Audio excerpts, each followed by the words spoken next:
ओम शांति।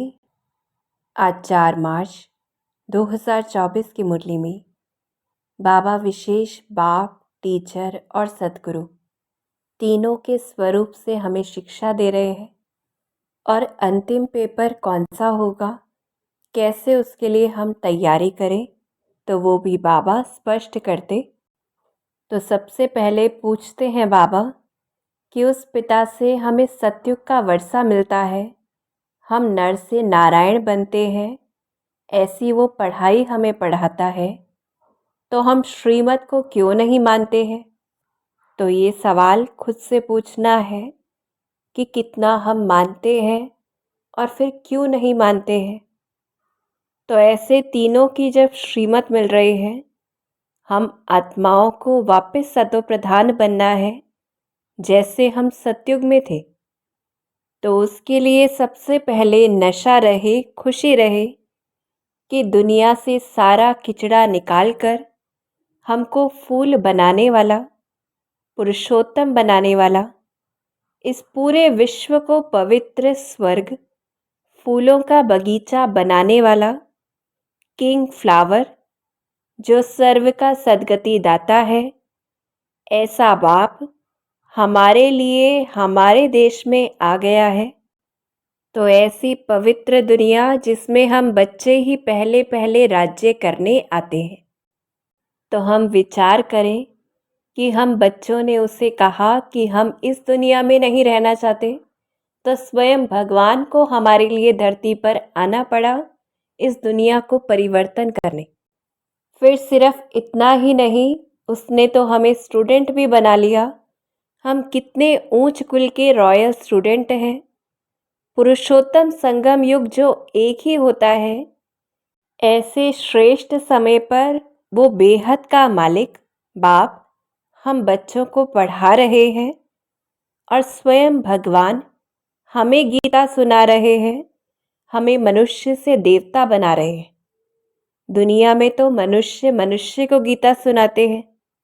तो कितना नशा रहे कि भगवान के लिए हम कितने खास हैं, जो आकर हमारी बुद्धि रूपी झोली को ज्ञान रत्नों से भरता है। हम बच्चों में बहुत गुण भरे जाते हैं। इस समय हम आत्माओं को हेल्दी भी बनाते हैं तो वेल्दी भी बनाते, एजुकेशन भी देते और गर्भ जेल की सजाओं से भी जन्म जन्मांतर के लिए छूट जाते। फिर और क्या प्राप्त होता है हमें कि उस सच्चे बाप का सच्चा बच्चा जब हम बन जाते तो सचखंड के मालिक बन जाते। इस समय हम जो शांति स्थापन करते हैं विश्व में, तो हमें तो शांति की ऐसी प्राइज मिलती है जो जन्म जन्मांतर चलती है। और बाप तो अपने आप ही हमारे हाथ में बहिष्ट स्वर्ग दे देता, जिसका अज्ञान काल में तो हमें पता तक नहीं था। तो ऐसे चिंतन करते नशा रहे कि अब तो ये 84 जन्मों का चक्र भी बस पूरा हो गया है और नए सिरे से शुरू होगा। तो ऐसे अपने दिल अंदर ये चिंतन चलता रहे कि हम तो बाप दादा से स्वर्ग का वर्षा प्राप्त करने वाले हैं। फिर और कैसे हमें श्रीमत पर चलना है, तो मुख्य योग बल इसको पक्का करना है, जिसकी बहुत कमी बाबा देखते हैं। और हमारी याद और कहीं ना जाए तो उसके लिए वैराग्य भी दिलाते कि ये दुनिया तो सारी जैसे जली पड़ी है। हम देखें इस दुनिया को ऐसा जहाँ विनाश भी बहुत कड़ा होने वाला है। तो याद रहे अब तो घर जाना है, इसलिए इस शरीर से भी तो दुनिया से भी उपराम होना है। सिर्फ अपने घर को और अपनी राजधानी को याद करना है। तो ऐसे श्रीमत पर चलने में सबसे पहले विघ्न जो आता है वो देह अभिमान का होता है, वही सबसे ज़्यादा घाटा डालता है। तो अंतिम पेपर में पास होने के लिए वैराग्य भी धारण करना है। तो देही अभिमानी स्थिति भी ऐसी स्थिति जिसमें बहन या भाई वो भी ना दिखे, सिर्फ आत्मा दिखे। फिर ये अभ्यास हमें क्यों करना है? क्योंकि यही भारत सतयुग था, अब फिर से बनना है। तो शिव बाबा को भी याद करना है और बादशाही को भी, क्योंकि इसी योग बल से क्या होने वाला है, हमारे इतने जन्मों के विकर्म भी विनाश होंगे, तो खुशी का पारा भी चढ़ेगा और हम आत्माएं खुद को पवित्र बना सकेंगी। इसी से दूसरी आत्माओं को भी हमसे कशिश होगी, क्योंकि 5 विकारों के जो कांटे हैं वो इसी योग बल से निकलेंगे और हम फूल सतो प्रधान बनते जाएंगे।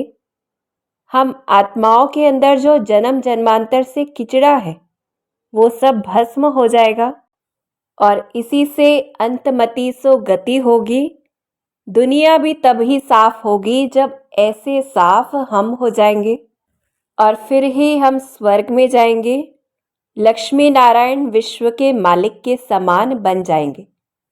तो देखना है कि अगर खुशी नहीं रहती है, अर्थात योग की कमी है, हम आत्माएं खुद को हल्का महसूस नहीं करती, तो योग बल को पक्का करना है।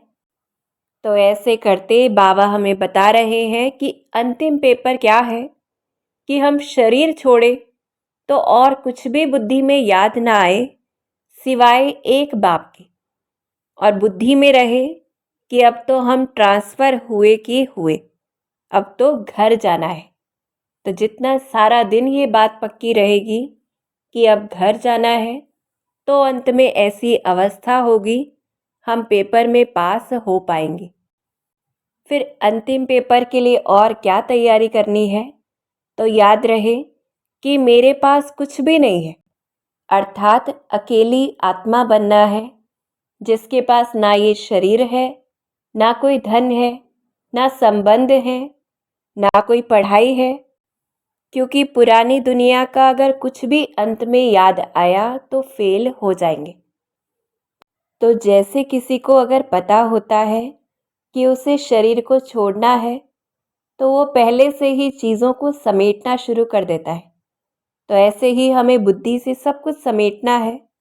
और ये ज्ञान और योग कैसा है, जिससे हमें पूरा अशरीरी बनना है और अंदर खुशी में नाचना चाहिए, अगर ज्ञान है और योग है तो इससे हम चेक करें अपनी अवस्था, क्योंकि अपने स्वधर्म में टिकने में ही और बाप को याद करने में ही कल्याण है। तो खुद की सेल्फ रियलाइजेशन करनी है, पूछना है कि हम सतो प्रधान बने हैं। तो जितना खुश और हल्के हम रहेंगे, उतनी सतो प्रधानता की स्टेज कहेंगे। फिर बाबा हमें धारणा के सब्जेक्ट पर ले चलते कि हम रॉयल स्टूडेंट हैं, तो चलन भी ऐसी रॉयल हो तो ही हम बाप का शो कर सकेंगे। तो रॉयल चलन कैसी होती है, जैसा संकल्प बोल और कर्म बाप दादा का है वैसा हो। और उसमें विशेष आज मुख्य 2 बातें बाबा पक्की कराते कि हम तो विश्व में शांति स्थापन करने के निमित्त हैं, तो हमें शांत स्वरूप में रहना है। और दूसरी बात, ये ड्रामा है जिसमें हर एक आत्मा निर्दोष है। जैसे हमने कितना उसका उपकार किया, पर फिर भी शिव बाबा हम बच्चों पर उपकार करते हैं, तो ऐसा ही हमें भी करना है।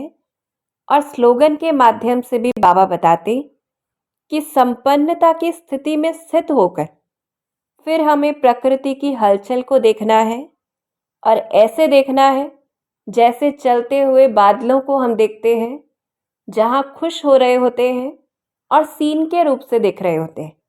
तो ऐसे साक्षी दृष्टा की सीट पर बैठना है, फिर हम ड्रामा को एंजॉय कर सकेंगे। और ऐसे बाबा हमें अंतिम सब्जेक्ट सेवा पर ले आते कि हमें सिर्फ शिव बाबा से पालना लेनी नहीं है, पर पूरे विश्व को वो पालना देनी भी है, क्योंकि हम तो खुदा के खिदमतगार हैं। तो सिर्फ अपना ही किचड़ा नहीं, सभी का किचड़ा साफ करना है। तो ये हमारा फर्ज है, अंधों की लाठी बन चढ़ती कला का रास्ता सबको दिखाना, क्योंकि हमारी मिशन है जो भी चल रही है, पत्थर बुद्धि तमो प्रधान कांटों को पारस बुद्धि सतो प्रधान फूल बनाने की। तो कैसे करना है ये कार्य? सबसे पहले तो स्वस्थिति से करना है, अर्थात जितना हम स्वदर्शन चक्र फिराते रहेंगे तो जैसे लाइट हाउस का वो काम करेगा। लाइट हाउस जो सभी को लाइट के द्वारा रास्ता दिखाता है, तो जैसी हमारी स्थिति होगी वो दूसरों को रास्ता दिखाएगी। फिर दूसरी स्थिति कैसी हो कि हम आत्माएं हैं और दूसरा भी आत्मा भाई है जिससे हम बात करते हैं या पढ़ाते हैं, ऐसी पक्की आदत हो। फिर बहुत धैर्य और बहुत प्रेम से ये मीठा ज्ञान सबको सुनाना है, क्योंकि सब भाइयों का बाप के वर्षे पर हक है। तो ऐसे स्वस्थिति में स्थित होकर फिर सेवा करनी है प्रदर्शनी के द्वारा। सबसे पहले अल्फ और बे अर्थात शिव बाबा और उससे मिलने वाली बादशाही, इसका परिचय देना है। फिर प्रभात फेरी में भी दिखाना है कि हम भारत पर लक्ष्मी नारायण का राज्य फिर से स्थापन कर रहे हैं। ट्रेन में बैज पर भी समझा सकते हैं, प्रश्नावली के माध्यम से भी, कि तुमको कितने बाप हैं, फिर उत्तर देना है। ऐसे हम दूसरों का ध्यान खिंचवा सकते हैं। फिर ज्ञान के द्वारा हमारी बुद्धि खुल गई है कि किस प्रकार से हम अनेक प्रश्न पूछ सकते हैं कि रावण कौन है, कब इसका जन्म हुआ, कब से इसको जलाते हैं। तो ऐसे प्रश्नावली के माध्यम से हम समझा सकते हैं और बाजोली पर भी समझा सकते हैं। किसी मिनिस्टर को भी बहुत अच्छे से समझा सकते हैं।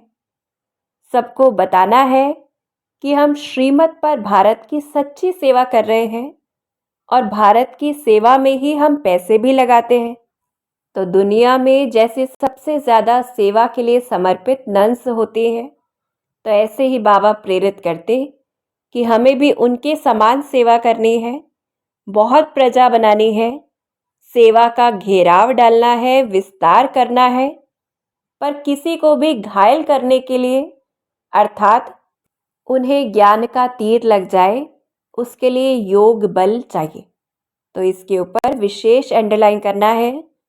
और वरदान के माध्यम से भी बाबा बताते कि सेवा का अगर खूब उमंग उत्साह रहेगा, एक बाप में ही हम मग्न रहेंगे, तो निर्विघ्न भी बन जाएंगे, निरंतर सेवाधारी। ऐसी स्थिति से सहज माया जीत बन जाएंगे, अर्थात अनेक बातों से हम सहज ही पार हो जाएंगे और आगे बढ़ते जाएंगे। तो ऐसे शिव बाबा टीचर स्वरूप से साक्षी हो जाते कि उसने हमें रास्ता बता दिया है। पुरुषार्थ की बहुत मार्जिन है, जितना हम श्रीमत पर पुरुषार्थ करेंगे उतना ही ऊंच पद मिलेगा। और अगर ऊंच पद की स्कॉलरशिप लेनी है तो पढ़ाई में खास पुरुषार्थ ज़रूर करना है। तो ऐसे अंतिम पेपर में पास होने के लिए वैराग्य को धारण करते अकेली आत्मा बन हमें तीव्र पुरुषार्थ करना है। अच्छा, ओम शांति।